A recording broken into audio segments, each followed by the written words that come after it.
Hello అండి. జీవితం పూల పాన్పు కాదెవ్వరికి. ఈ అద్భుతమైన కథను రచించిన వారు లతా గారు. అర్ధరాత్రి సమయం. బయట కుండపోతగా వర్షం కురుస్తుంది. అది ఒక డూప్లెక్స్ హౌస్. విశాలమైన లివింగ్ రూమ్, హై సీలింగ్, ఒకవైపు పైకి వెళ్ళడానికి మెట్లు, మరోవైపు ఎల్ షేప్ బ్రౌన్ కలర్లో పెద్ద లెదర్ సోఫా. ఎటు చూసినా ఖరీదైన వస్తువులే దగదగలాడుతూ తణుకులీనుతున్న పెద్ద షాండ్లియర్స్, గోడలకి ఖరీదైన తంజావూరు పెయింటింగ్స్. కొత్త వాళ్ళెవరైనా చూస్తే ఆ ఇంట్లో వాళ్ళ టేస్ట్ని మెచ్చుకోకుండా ఉండలేరు.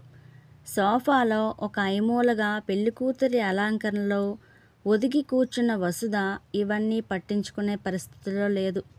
చీర కొంగులో మొహం దాచుకొని ఈ పెళ్ళికి ఎందుకు ఒప్పుకున్నానా అని పదే పదే తనని తాను నిందించుకుంటూ నిశ్శబ్దంగా ఏడుస్తోంది. ఏడుపుకి ఆమె పక్కటెముకలు అదురుతున్నాయి. అతని ప్రవర్తనకి సున్నితమైన ఆమె మనసు ఎంతగానో గాయపడింది. ఆత్మాభిమానం కలిగిన ఆమెకి జరిగిన విషయం తలుచుకుంటేనే సిగ్గుతో ప్రాణం పోతుంది. వద్దన్నా పదే పదే అదే విషయం గుర్తుకు వస్తుంది. 3 ఏళ్ల కొడుకు ధనుష్ గుర్తుకు వచ్చి ఆమె దుఃఖం రెట్టింపైంది. పిచ్చి తండ్రి.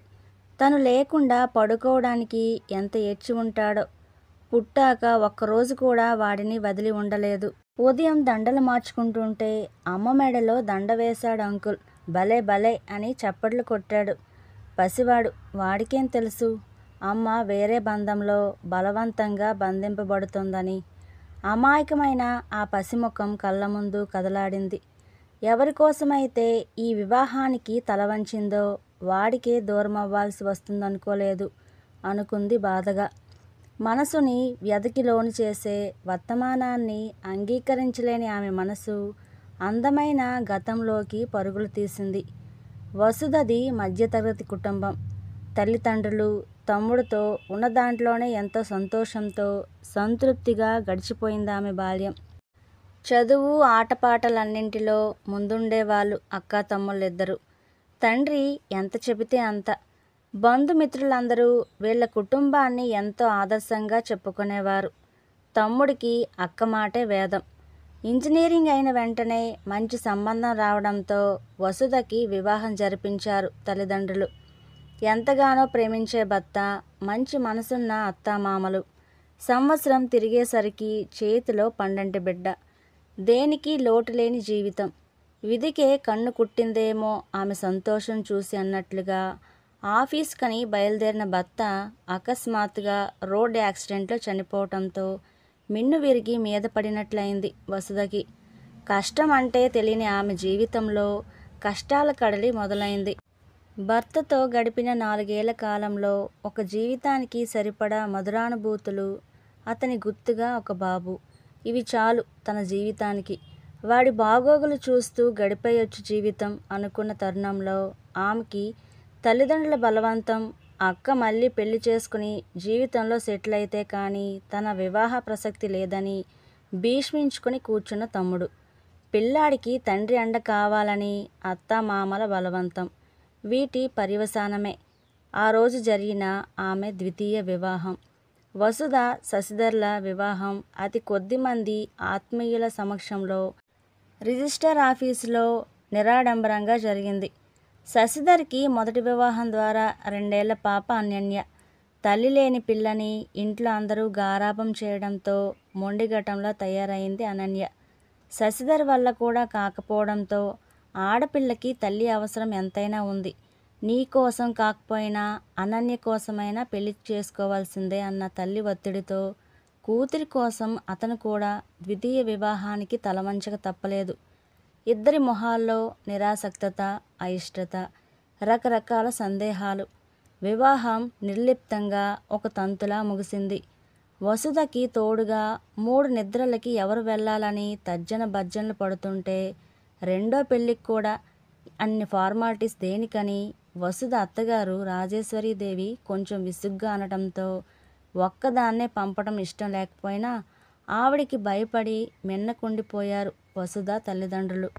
కొడుకు, కోడల మధ్య ఒక అవగాహన వచ్చి తన మనవరాలు అనన్య వసుధకి మాలిమి అయ్యేంత వరకు వసుధ కొడుకుని ఆమె తల్లిదండ్రుల వద్దే ఉంచుకోమని తనిలా చెప్పినట్లు కూడా వసుధకి తెలియకూడదని ముందే వాళ్ళని హెచ్చరించింది రాజేశ్వరి.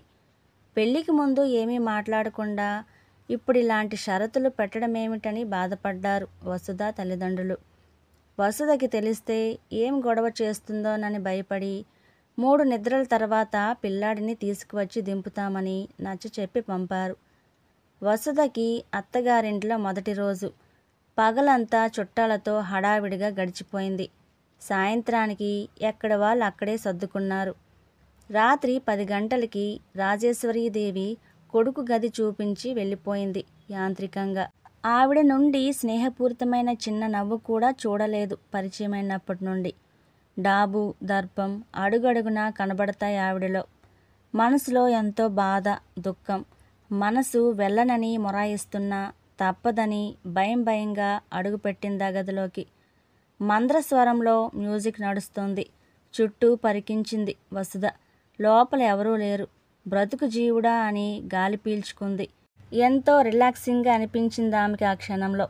మంచం మీద కూర్చోడానికి మనస్కరించక పక్కనే ఉన్న చైర్లో కూలబడింది. గది నలువైపులా పరికించి చూసింది. ఎటు చూసినా గోడల నిండా అందమైన పెయింటింగ్స్. అతను మంచి ఆర్టిస్ట్ అని వింది, కానీ ఇంత అద్భుతమైన చిత్రాలను గీస్తారనుకోలేదు. అతని రూమ్ ఇంత కళాత్మకంగానూ ఉంటుందనుకోలేదు. రాత్రి 2వ జామైన అతను రాలేదు. వసుధకి 4 రోజులుగా అలసిసలసిపోయిన శరీరానికి ఎప్పుడు నిద్ర పట్టిందో తెలియలేదు. మొద్దు నిద్రలో ఉన్న వసుధకి గుప్పుమని విస్కీ వాసన ఘాటుగా ముక్కు పుటాలకి సోకడంతో ఉలిక్కిపడి లేచింది. ఎదురుగా శశిధర్. చిన్నప్పటి నుండి ఆల్కహాల్ తీసుకునే వాళ్ళంటే చచ్చేంత భయం ఆమెకు. అతను తూలుతూ వస్తూ, ఏయ్, నా గదిలోనికి రావటానికి ఎంత ధైర్యం నీకు?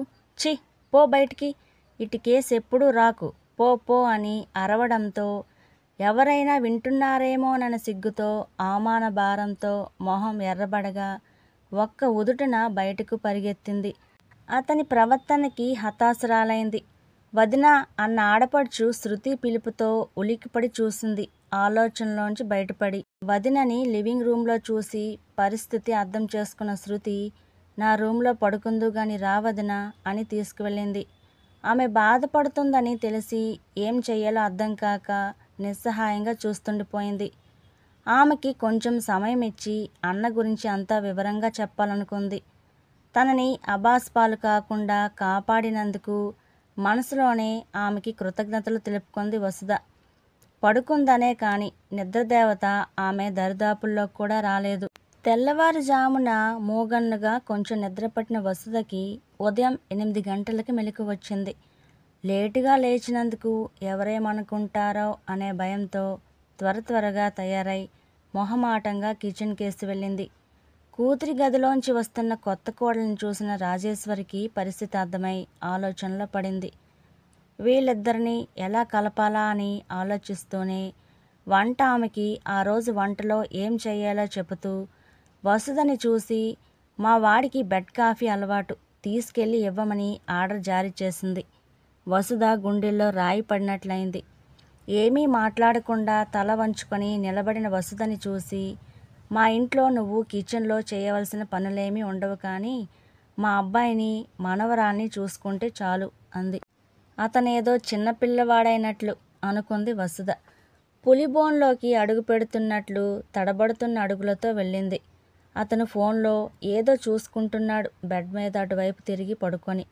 ఎంత శబ్దం చేయకుండా ఉందామన్నా ఆమె గాజుల సవ్వడికి అతను లేచి అసహనంతో, నువ్వెందుకు వచ్చావు అని, అమ్మా, ఇంట్లో నౌకర్లంతా ఎక్కడ చచ్చారు అంటూనే యాదగిరి అని అరిచాడు. వసుధ భయపడిపోయింది. యాదగిరి పరిగెత్తుకుంటూ వచ్చాడు. రోజు కాఫీ తెచ్చి ఇచ్చేవాడివి, ఏమొచ్చింది నీకు ఇవాళ అని గదమాయించేసరికి, అయ్యా పెద్దమ్మగారు అంటూ నీళ్లు నములుతూ నిలబడ్డాడు.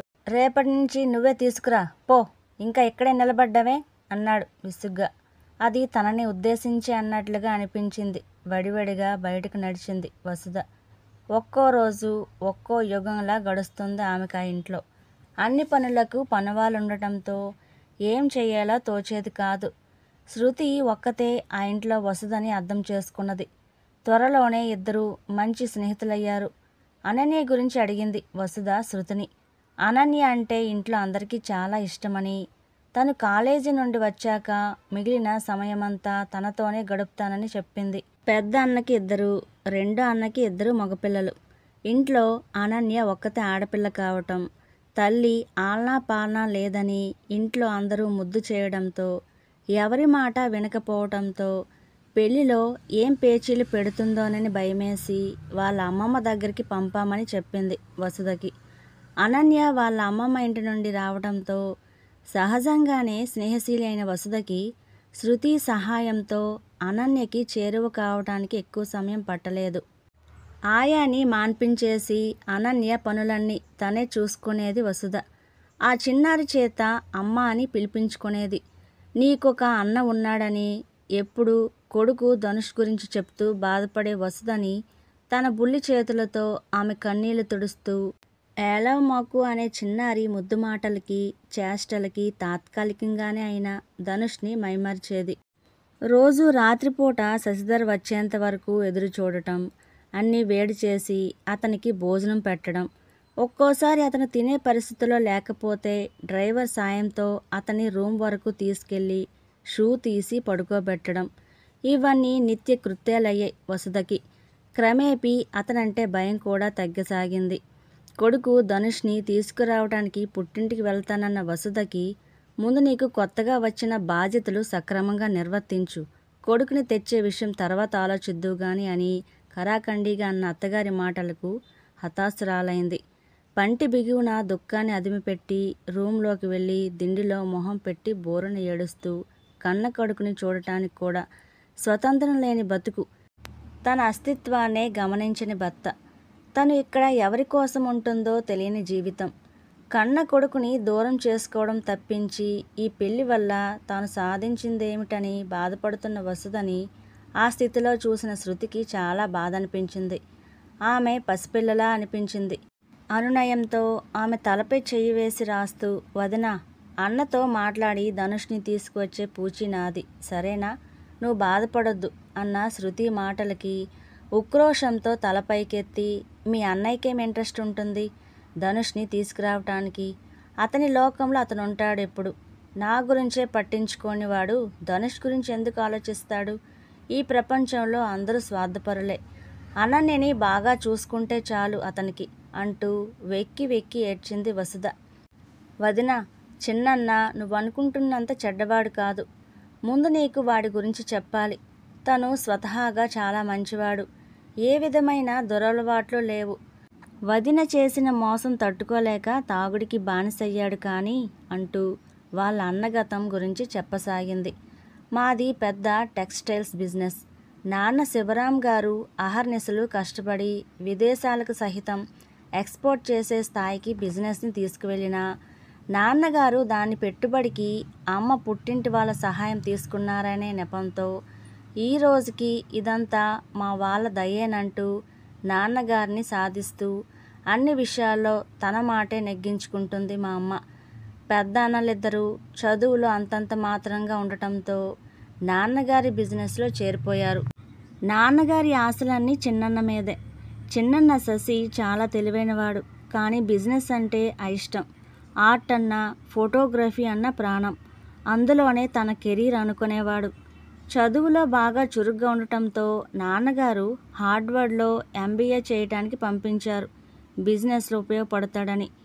MBA అయిన తర్వాత కూడా డిజిటల్ ఆర్ట్ వైపే మొగ్గు చూపడంతో నాన్నగారికి అన్నకి ఇంట్లో తరచుగా వాగ్వివాదాలు అవుతుండేవి. ఫ్రెండ్ చెల్లెల్ని ఇష్టపడ్డానని, ఆమెని తప్ప ఎవరిని చేసుకోనని చెప్పడంతో ఇంట్లో ఎవరికి ఇష్టం లేకపోయినా వివాహం జరిపించారు. వదిన చాలా అందంగా ఉండేది. ఇద్దరు మేడ్ ఫర్ ఈచ్ అదర్ అన్నట్లు ఎంతో అన్యోన్యంగా ఉండేవారు. అనన్య పుట్టిన తర్వాత వదినకి టీవీ సీరియల్స్లో యాక్ట్ చేసే అవకాశం వచ్చింది. అన్నకి ఇష్టం లేకపోయినా ఒక్క సీరియలే అని వదిన బ్రతిమలాడటంతో ఒప్పుకోక తప్పలేదు. సరదాకి ఒక సీరియల్లో యాక్ట్ చేస్తానని ప్రారంభించి వరుసగా అవకాశాలు రావటంతో పసిపిల్లని కూడా చూడకుండా అనన్యని ఆయాలకి వదిలేసి వెళ్ళిపోయేది. అవుట్డోర్ షూటింగ్స్ అంటూ రోజుల తరబడి ఇల్లు పట్టకుండా తిరగడంతో ఇద్దరి మధ్య గొడవలు మొదలయ్యాయి. చిలికి చిలికి గాలివానైనట్లు డైవర్స్ వరకు వెళ్ళింది విషయం. అనన్యని తీసుకువెళితే తన కెరీర్కి అడ్డు అనుకుందో ఏమో. ఓ రోజు చెప్పా పెట్టకుండా వెళ్ళిపోయింది. ఆమె మీద కోపంతో, కసితో, ఆమెను మరిచిపోలేక, ఆడవాళ్ళంటేనే అసహ్యంతో మద్యం మత్తులో ఆరోగ్యం చెడగొట్టుకుంటూ తిరుగుతున్నాడు అన్నయ్య. నాన్నగారు ఊర్లో ఉంటే కొంచెం జంకుతాడు, లేకపోతే షరా మామూలే. అనన్య కోసమే బ్రతుకుతున్నట్లు ఉంటాడు, వేరే ప్రపంచం లేకుండా. తన కోసమే పెళ్ళి కూడా ఒప్పుకున్నాడు. కొంచెం ఓపిక పట్టు వదిన, అన్నయ్య తప్పకుండా మారుతాడు అంటూ ఓదార్చింది. శృతి మాటలు ఆశాజనకంగా అనిపించింది. వసుధ మనసు కొంచెం తేలికపడింది. ముఖ్యంగా ధనుష్ని తీసుకువద్దాము అన్న మాట టానిక్లా పనిచేసింది ఆమెకి. ఆ ఇంటి కోడలుగా వసుధ బస్సుల్లో, ఆటోల్లో పడి వెళ్ళడం వాళ్ళకి నామోషి అని, ధనుష్ని చూడటానికి కూడా పుట్టింటికి వెళ్ళనిచ్చేది కాదు అత్తగారు. ఎన్ని కార్లు ఉన్నా ఏది ఖాళీగా ఉండేది కాదు. శృతి పుణ్యమా అని అరుదుగా అయినా సాధ్యపడేది వసుధకి. తల్లి నొప్పించి తీసుకువెళ్ళేది తనే డ్రైవ్ చేసుకుంటూ. జీవితం ఎవరికి పూలపాన్పు కాదని, కొత్త బంధంలో ఇమడటానికి కొంత సమయం పడుతుందని, ఓర్పు, నేర్పు, సహనంతో ఉంటే కాలక్రమంలో అన్నీ సర్దుకుంటాయని, ధనుష్ సంతోషంగానే ఉన్నాడని ఫోన్లో తల్లి చెప్పే ఓదార్పు మాటలు వసుధకి కొంత ధైర్యాన్ని, సాంత్వనని ఇచ్చేవి. తోడిగోడళ్ళకి వసుధ పొడేగిట్టదు. కాటన్ చీరలో సాదాసీదాగా ఉండే వసుధ అంటే వాళ్ళకి హేళన భావం. కేవలం అనన్యని చూసుకోవడానికి వచ్చిన ఆయాగా మాత్రమే పరిగణించేవారామని. ఇంటికి వచ్చే ట్యూషన్ మాస్టర్ లీవ్ పెట్టడంతో వసుధ తోటికోడళ్ళ పిల్లలకి చార్ట్స్, హోంవర్క్లో హెల్ప్ చేయడంతో పిల్లలందరూ ఆమెకి చేరువయ్యారు. స్ట్రిక్ట్గా ఉండే ట్యూషన్ మాస్టర్ కన్నా వసుధ దగ్గరే చదువుకుంటామని పేచి పెట్టేవారు. వసుధ కూడా తనకి ట్యూషన్ చెప్పడం అలవాటేనని అందరినీ కూర్చోపెట్టి చక్కగా చదివించి స్టోరీస్ కూడా చెప్పి పిల్లలందరికీ ఫేవరెట్ అయింది. వసుధ చదివించడం ప్రారంభించాక పిల్లలకి మంచి మార్క్స్ రావడంతో బావగారులు, తోడికోడళ్ళ దృష్టిలో పడింది వసుధ. ఆమెలో ఉన్న సునిశ్చిత దృష్టి, అన్నింటిలో మంచి అవగాహన, స్నేహపూరితమైన స్వభావం అందరినీ ఆకట్టుకున్నాయి. మెల్లిగా అందరూ ఆమెని అభిమానించసాగారు. పిల్లల కోసం యూట్యూబ్లో చూసి శృతితో కలిసి రకరకాల వంటలు, కేక్స్ తయారు చేసేది వసుధ. నిమిషం ఖాళీ లేకుండా బిజీ చేసుకున్న వసుధ మనసులో పెద్ద వెలితి. కొడుకు కోసం ఆమె మనసు పడే తపన ఎవరు అర్థం చేసుకోలేరు. సమయం ఎవరి కోసం ఆగదన్నట్లు 6 నెలల కాలం ఇట్టే గడిచిపోయింది. వసుధ ఆలనా పాలనలో, అనన్యలో వచ్చిన మార్పులు శశిధర్కి ఎంతో సంతోషాన్నిచ్చాయి. ప్రతిదానికి ఏడుస్తూ అల్లరి చేసే కూతురు ఒద్దికగా ఉండటం, చిన్న చిన్న శ్లోకాలు, పద్యాలు డాన్స్ చేస్తూ ఇంగ్లీష్ రైమ్స్ చెప్పడం చూసి మురిసిపోయాడు. తను భార్యగా ఆమెను స్వీకరించకపోయినా ఆమె తన కర్తవ్యాలన్నీ సక్రమంగా నిర్వర్తిస్తూ తన నుండి ఏమీ ఆశించని వసుధని చూస్తే ఆశ్చర్యంగానూ, ఆమె పట్ల తన ప్రవర్తన అతన్ని బాధించసాగాయి.